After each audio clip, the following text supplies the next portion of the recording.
The kingdom of God suffers violence. So, what do you do about it as a believer?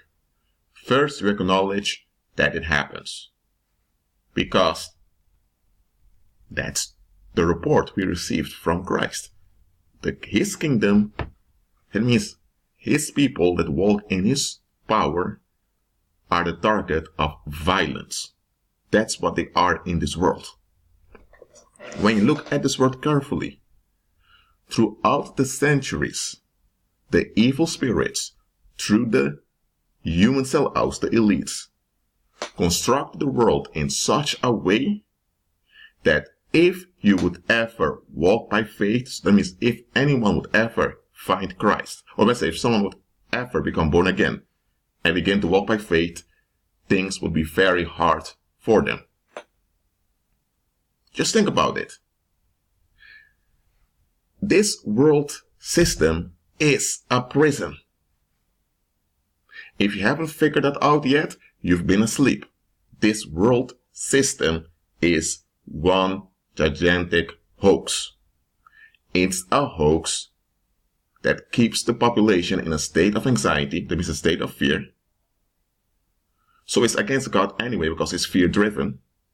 But not only that, the laws, the regulations, and also the cultures in this world are set in such a way that anyone that begins to walk in the supernatural automatically becomes a person of interest in an active sense.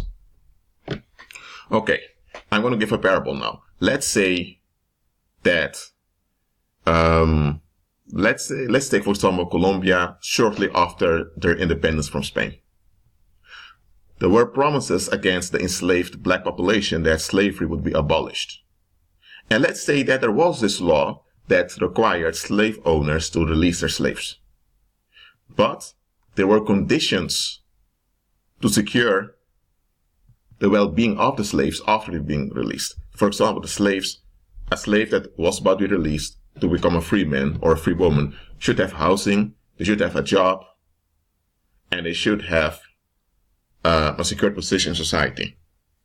Now, those expectations that are bound to the policy, they appear logical and reasonable. There's only one problem with it. No slave that is set free, that is made free instantly, has a job, has housing, or has a stable existence in that society. Okay? So those conditions attached to that policy are showing the true intent of the law. That law does not actually intend to compel slave owners to give up slavery. What it does, it appeases the anger of the enslaved population, and it gives them the promise of liberty. But liberty is made impossible for them because it can't meet their criteria. So then the enslaved population will blame themselves because they will think freedom is there, you can get it, but just need to meet the requirements. They don't look at the bigger picture to think who came with those requirements. Why did they make these requirements so strict that none of them could match the criteria? So in this case, they didn't really want to abolish slavery. They just wanted to give the impression that they want to abolish slavery to prevent mass slave revolts, because they didn't have the necessary military nor patrols to control all the enslaved people. So they were afraid of a revolt in case slaves found out that they were the majority. So they came up with this fake promise of liberty just to boost the ego of the slaves. But eventually it was a trap. There was no freedom for the slaves. Now eventually in Colombia slavery was abolished, but in the beginning those are the kind of stuff they did. Now there are many graduates from college that are looking for a job. At least it happens here in the West. And when they're about to get a job, they ask for 20 years experience. Now, a lot of students said this: how could I be 22 or 23, I've just graduated and ask me to have 20 years of experience? So many of those advertisements for jobs required impossible stuff from the people who just graduated. Now, why is that? It is because those businesses who do such things, they know very well that advertisement they're putting out is BS. So why are they putting it out anyway? It is because that business is a cover-up. That's why they come with all those weird requirements, so that those that understand which language can see through the scam. Because many corporations out there are covered for other things that are going on. So in the advertisement, they have to constantly warn you that the business you're going to work at is a hoax. That's why they come with hoax expectations, so that you will want to take them seriously. Now, every corporation or company or business out there wants to be taken seriously, or else will lose customers. But the moment a business doesn't even make efforts to ridicule themselves, it is because they are giving off a warning sign that they are involved with dark paranormal practices. Okay? Now, why am I talking about that? It's because in both cases, the intent that they, spread was not their actual intent. In the case of Colombia, in the early years of the Republic, they claimed that they wanted to abolish slavery, but it wasn't actually the case. When you look at the context, the opposite they were doing. In the case of those corporations that come with impossible requirements for people that just graduated, they don't really want to take those graduates because they're not really into real business. They're fake, but they have to pretend to be a real business. That's how it is in this world. The hatred for Christ, the hatred for his sovereignty, the hatred for his just rule is so much that they can't contain their anger. They take it out chaotically on their own. That's why you have a lot of domestic violence also. However, believers became so influential since the 2nd and 3rd century that those that ruled the world, the Apollonians, had to fake being Christians also, and they had to fake upholding Christian values to continue their pagan rule of the world. That already shows their defeat. They still have a pagan rule. They still are holding grip on the human population, but it's a very weak grip because it depends on keeping believers into false doctrine. Because if believers everywhere would be delivered from false doctrine, then you wouldn't have a world system anymore. That's why the phase that the world system is in now is partly strong. That's the paganism, because the rulers of this world are united in their endeavor to keep human population trapped. On the other hand, they are weak because the only reason they can have their strong unity is at the expense of the believer. The believer has to be stopped from walking by faith. It's then that the world system can continue. Because the moment believers are walking by faith, the world system collapses. So the world system now is iron mixed with clay. It's only strong as long as they can keep believers down. Because the blood sacrifices that they used to bring in ancient times, they're not that effective anymore, because you have believers since the time of the Apostle Paul that built assets throughout the world. So in human history, the assets that believers built are there. So the pagans that rule this world cannot ignore the historical significance and relevance of believers, but what they can do is pretend to be believers also, and so that they are protectors of Christian heritage. That's why the name Santiago is so famous in the Spanish-speaking and Portuguese-speaking world, more in the Spanish world. Why? Because the Catholic Masons that ruled the Spanish Empire, they had to pretend to be on Christ's side. And the Apostle James, he died in Spain in the 1st century. And he was also buried over there.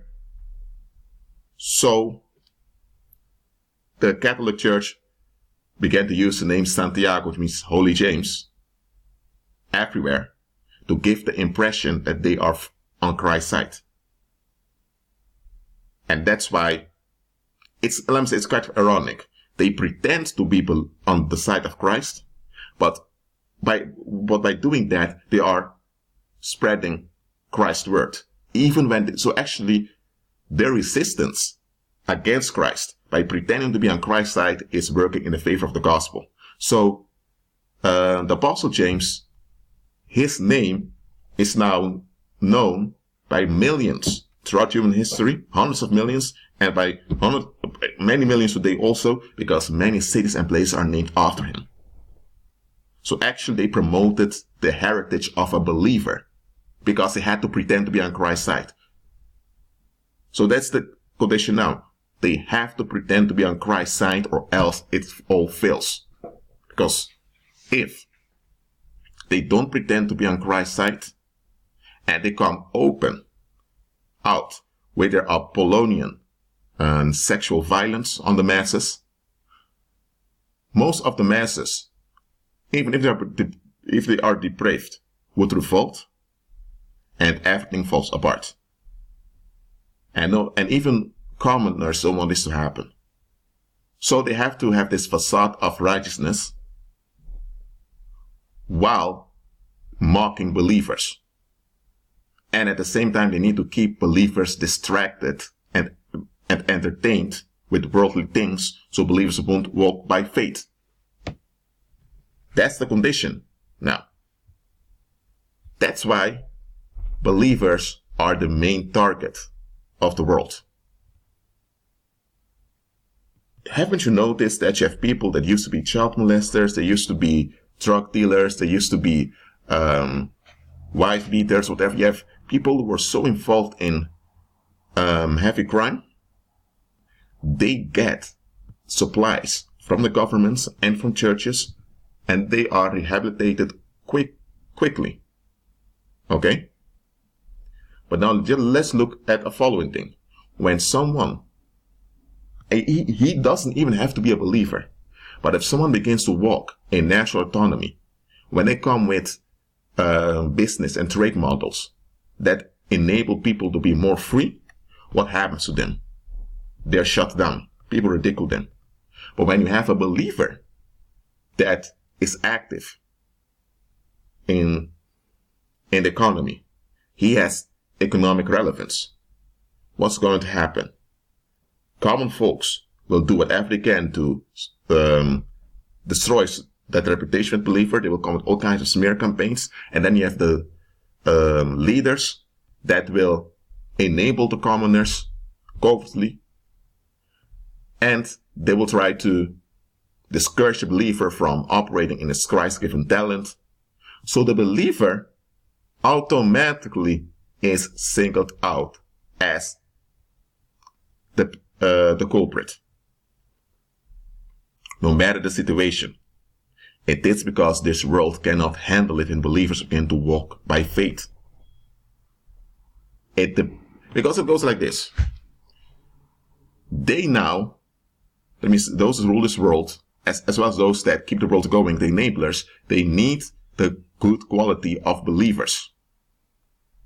Because they don't serve Christ, so they don't have access to the good quality that the Holy Spirit gives. But believers do have the Holy Spirit. So they want believers to invest what they've received from Christ into them, just so that they can escape the consequences of walking in darkness. They don't want to leave the darkness. They don't want to be responsible. They don't want to comply with justice. They just want to exploit the gifts of the Holy Spirit to relieve themselves in darkness. So, and that can only happen when they trigger masses of believers to serve them instead of Christ. But they're not going to say this openly. So they will come with false teachings that will keep the focus on society instead of having the focus on Christ. They need believers. It's just something they don't want to admit. If they would be able to exterminate all believers, if God would allow it, then sooner or later, they won't have anything valuable to offer anymore to the world. So, but if they acknowledge that they need believers, then they would only acknowledge that Christ is supreme. And by doing that, you have no world anymore.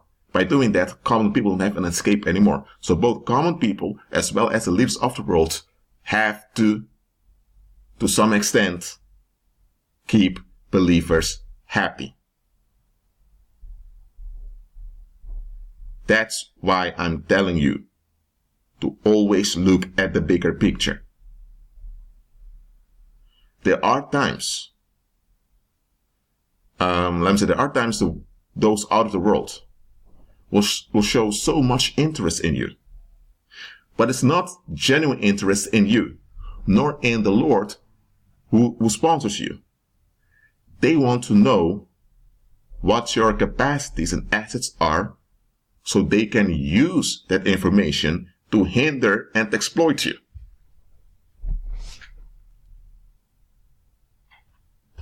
Several years back, when this whole Westboro Baptist Church deception was going on, by the way, the Westboro Baptist Church was just a bunch of actors. It wasn't a real thing. A lot of people thought it was real. So you had this fake church. There were just a bunch of actors being violent, being verbally abusive against the LGBT community. And they would use the Bible to be hateful towards homosexuals and all of that. Now, there were people becoming upset because of what the Westboro Baptist Church were doing, because they would also go to quote-unquote funerals of soldiers and call the soldiers murderers and all of that. They wouldn't trespass on the property where the funeral was going on. They would stand outside on public property and do their thing. Now, those funerals, most of them were fake also. The whole Westboro Baptist thing was a hoax conducted to make believers look bad. It was to blackmail believers into supporting the LGBT community. That's what it was meant to do. And I remember there was this scholarly article in which the author spoke well of believers in general. They don't understand the real difference between the two. Between someone that's a real believer, someone that's only a churchgoer, but they spoke well about it. So when you read the article, you may think that this individual has a pro-believer attitude. But in one of the sentences, she wrote that you need to know them so you could take actions against them. Just one sentence. So the real purpose of the interest in believers was to know how you could exploit them to relieve yourself, while letting believers think that you have a genuine interest in them. So even there, that scholar admitted that she was a scammer. Now look, believer. Christ said in the world shall have tribulation, but we have good cheer of the world. And it's also stated in the word that the kingdom of God suffers violence. So you as a believer, sooner or later, you will suffer violence. Whether it's physical violence or verbal violence or financial violence or societal violence, one way or the other, you will suffer violence. The violence can also just mean that folks persist in exploiting you with their narcissistic attitude. Whether they do it through blackmail or through accusing you or through false teachings, that's also violence. Now, because you walk in the power of Christ, you can anticipate what's going to happen. It will happen, just remember that. Sooner or later, the world will scam you as a believer. I'm not saying that every individual that's unsaved will scam you. No. I'm not saying that every unsaved individual is violent towards you. No. In general, I'm talking about in general. In general, the world will scam you. The world even scams its own. That's how society keeps on going, and folks get along with it. Their own who receive protection and provisions, they scam them. So why would you think that they would not scam you. They will scam you. They will rob you sooner or later. That's what you're dealing with. Now, there are individual cases of unsaved people that will not harm believers in any way. But those are rare. Don't hold on to the exception to the rule. Because those exceptions are rare. The rule is, because that's how the world works, they are against believers because they depend on believers being ignorant of the real truth. So the parasitical system needs believers so they can keep themselves alive. They don't really care about believers. They're absolutely not in agreement for what the believers stand for, which is absolute freedom and absolute joy. And complete justice, and not for that. But they need believers around anyway.